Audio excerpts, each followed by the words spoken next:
So I made a post about how it can be difficult for a woman who has substantially more money when she gets married to leave her husband who makes significantly less, being that he can become like a dog with a bone and won't let go.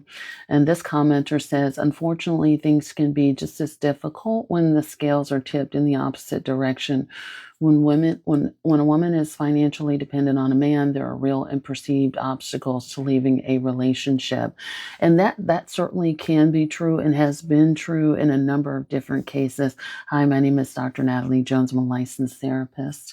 And one of the things, that's probably one of the number one things that I've worked with women on over the years is like, you know, I a generic problem would be, hey, I got with a man and he makes money and he wants me to quit my job and be at home full time. But, I'm a little bit worried about that because I've always been told I should have my own finances and blah, blah, blah, blah. So one of the things that I will say about this is this certainly can be a challenge because unfortunately people's character can change over time. And we don't really have a way of knowing unless we've seen them in just about every single sort of predicament possible. And that person can start out as a knight or a princess in shining armor, and then some sort of life situation happens, or time, history, whatever the case may be, and they change their stance on certain things. One of the things that I will say is that this can certainly become difficult. However, you need to vet around certain things such as finances to make sure that your values are one and the same prior to getting married. Getting married, marriage is a business. Women look at it for love, but it's really a business arrangement. Anytime the government gets involved, anytime you got to go down to a courthouse, it quickly goes from being about love to then being business. It is legally binding, a contract. And anytime you go in business, you should have several people who are involved that can protect assets or advise you on your assets. And if you can't afford to do that, I wouldn't recommend getting married. I would not be able to do it because again, things can change over time in marriage. You can suddenly become wealthy overnight and now you have a different type of partner. And so that's why I don't recommend doing it if you can't protect yourself and your assets prior to going into it. And I recommend a 3 attorney rule, meaning that you should probably consult with 3 different attorneys, financial advisors, and things like that, as well as you and your potential partner should have similar values around marriage. So you guys should be able to sit down and financially plan and have these types of conversations, but also have people involved that will help you legitimize your conversation. So if you're talking about financial planning, then do you both have a financial planner involved when you guys are sitting down and having a conversation? And I'm not talking about one financial planner for the both of you, albeit you can get to that later on down the road. I'm talking about you have yours and he has his, or she has her, whatever your case is, right? Are you both coming into that? Because you could certainly make it work.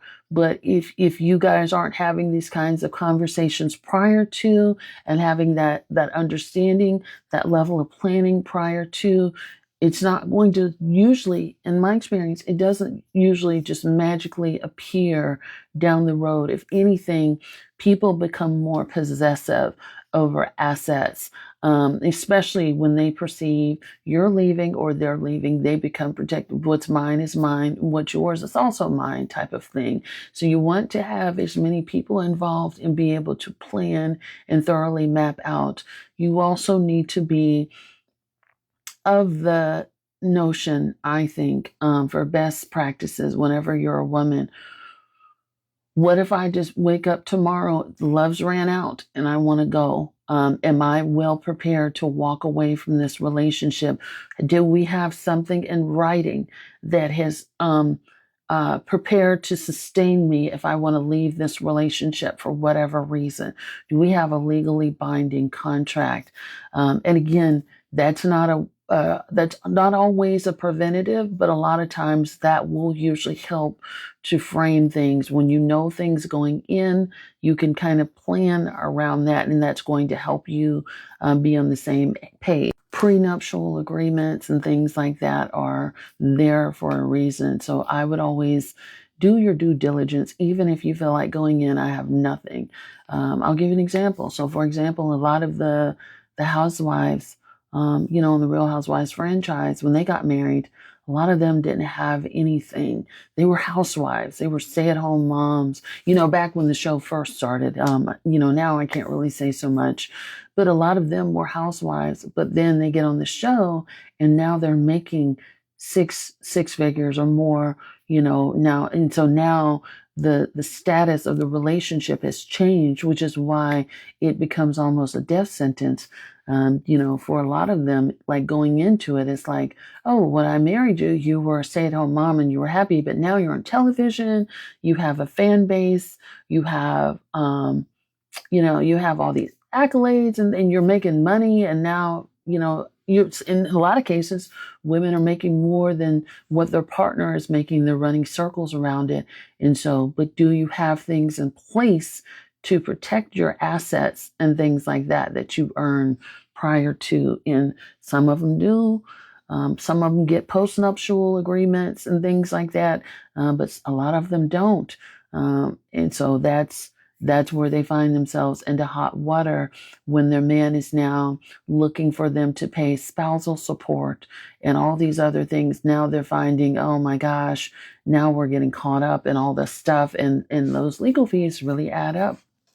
So anytime you enter into a marital arrangement, and even a long-term partnership where you're moving in and doing things, that is a business. So women need to look at it as though we're planning to open a business with a partner, even if you're not technically working 9 to 5. Anytime you're changing taxes and things like that, you are entering into a business agreement. So protect yourself, even if you don't have it yet. Do a lot of planning and have things written in paper. Contact experts to help you financially plan and prepare in case of worst case scenarios. And I have friends, people that I've even done podcasts with who I've talked about this with over the years of my podcast. There are women who specialize in divorce, financial planning of divorcees and things of that nature, or helping women to prepare. So there's people out there that specialize in this, that I've actually interviewed over the years. So definitely do your due diligence and don't go in blindly just based off of words and promises. People break promises all the time, even without the intention to, but emotions change, feelings change, the world changes, but you need to protect yourself. Hope that helps. Thanks so much.